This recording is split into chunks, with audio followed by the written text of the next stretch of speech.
Judul, Abu Nawas menjadi penjual mangga. Pada suatu hari, Abu Nawas mengalami kesulitan keuangan. Uangnya habis, dan persediaan makanan menipis. Tapi seperti biasa, ia tidak kehabisan akal. Ia pun memutuskan berjualan mangga di pasar. Ia membeli sekeranjang mangga dari kebun temannya yang manis dan matang, lalu membuat papan nama besar di depan lapaknya. Mangga ajaib Abu Nawas, siapa yang membeli, pasti tersenyum. Orang-orang pun penasaran. Seorang pembeli datang dan berkata, apa maksudnya mangga ajaib, Abu Nawas? Abu Nawas menjawab dengan tenang, coba beli 1 buah, nanti kau tahu sendiri. Orang itu membeli 1 buah, menggigitnya, dan langsung tersenyum karena manisnya luar biasa. Lihat, kata Abu Nawas. Bukankah kau tersenyum? Orang itu tertawa. Benar juga, mangga ini benar-benar manis. Kabar tentang mangga ajaib pun menyebar. Dalam sehari, lapak Abu Nawas penuh. Semua ingin mencoba mangga yang bisa membuat orang tersenyum. Keesokan harinya, Raja Harun al-Rashid mendengar kabar itu dan penasaran. Ia memanggil pengawalnya untuk membelikan beberapa buah mangga dari Abu Nawas. Saat mangga sampai di istana, Raja mencicipinya dan mengangguk puas. Manis sekali. Tapi kenapa disebut mangga ajaib? Abu Nawas dipanggil ke istana untuk menjelaskan. Dengan santai Abu Nawas menjawab, Baginda, mangga itu bukan ajaib karena bisa bicara atau terbang. Tapi karena ia bisa mengubah raut wajah masam menjadi senyum. Bukankah itu keajaiban kecil yang menyenangkan? Raja tertawa lebar. Kau memang selalu punya cara unik melihat dunia, Abu Nawas. Kalau begitu, kirimkan mangga ajaib itu ke istana setiap minggu. Abu Nawas pun tersenyum lebar. Tentu, Baginda. Asalkan Baginda tak lupa membayar dengan senyuman juga. Tamat. Judul, Abu Nawas menjadi penjual kopi.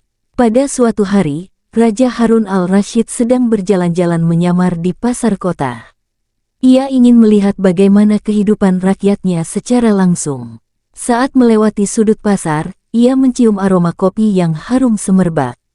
Ia melihat sebuah warung kecil dengan papan bertuliskan, Kopi Abu Nawas, menghilangkan lelah dan menyegarkan akal. Raja tersenyum geli. Ia pun duduk dan memesan secangkir kopi. Tak lama kemudian, Abu Nawas sendiri yang datang membawakan kopi.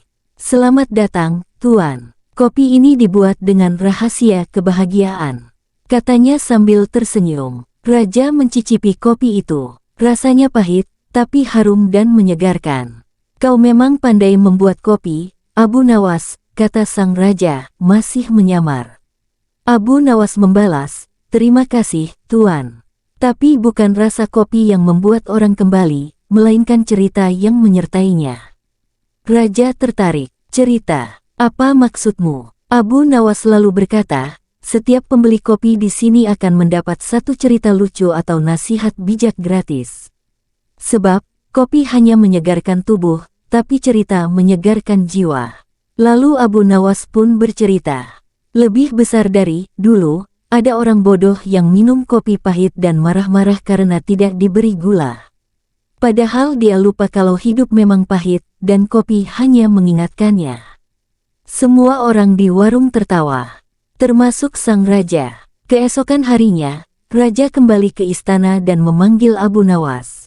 Hai Abu Nawas, aku tahu itu kau di warung kopi kemarin. Kenapa kau berjualan kopi? Abu Nawas menjawab, hamba hanya ingin membuat orang-orang bahagia dengan cara sederhana, Baginda. Karena tidak semua orang bisa datang ke istana untuk tertawa. Raja tersenyum puas. Mulai sekarang, kau boleh membuka warung kopi di halaman istana. Tapi dengan 1 syarat, aku harus menjadi pelanggan pertamamu setiap pagi. Abu Nawas pun tertawa dan berkata, dengan senang hati, Baginda. Tapi jangan lupa, setiap kopi tetap disertai cerita. Tamat. Judul, Abu Nawas memasak nasi goreng untuk raja. Pada suatu hari, Raja Harun al-Rashid merasa bosan dengan hidangan istana yang mewah. Ia ingin mencicipi makanan rakyat biasa. Maka dipanggillah Abu Nawas, si cerdik yang sering membuatnya tertawa. Abu Nawas, kata raja, hari ini aku ingin kau memasakkan aku makanan yang sederhana, tapi lezat. Masaklah nasi goreng untukku. Abu Nawas tersenyum dan membungkuk hormat. Dengan senang hati, Baginda. Tapi izinkan hamba memasaknya di dapur rakyat, bukan di dapur istana. Raja pun mengizinkan. Abu Nawas lalu pergi ke pasar dengan hanya membawa beberapa keping koin emas. Ia membeli bahan-bahan sederhana, nasi dingin sisa semalam, sedikit telur, bawang, cabai, dan kecap. Namun sebelum memasak, Abu Nawas memanggil anak-anak kecil di sekitar pasar. Ia berkata, "Nak, tolong bantu aku meniup kipas saat aku memasak nanti. Pastikan aromanya menyebar ke seluruh penjuru pasar." Anak-anak pun membantu. Saat nasi mulai digoreng, aroma harum langsung menyebar. Orang-orang pun berdatangan. Abu Nawas dengan ramah membagi sedikit demi sedikit nasi goreng ke mangkuk kecil untuk rakyat yang lapar. Ia hanya menyisakan satu piring yang sangat istimewa, yang ditaburi daun bawang dan serpihan daging kambing yang sangat sedikit, sebagai tambahan agar tampak mewah. Lalu ia kembali ke istana dan menyajikan nasi goreng itu pada raja. Raja mencicipinya. Matanya membelalak. Luar biasa. Rasanya sederhana, tapi begitu nikmat dan menghangatkan hati.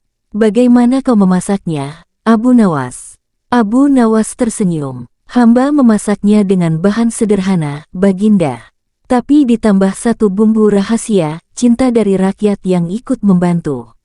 Mungkin itulah yang membuatnya terasa istimewa. Raja pun tertawa terbahak-bahak. Kau memang tak hanya pandai bicara, Abu Nawas, tapi juga pandai memasak dan mencuri hatiku dengan caramu yang unik. Sejak hari itu, nasi goreng buatan Abu Nawas menjadi makanan favorit di istana dan rakyat pun makin mencintainya. Tamat.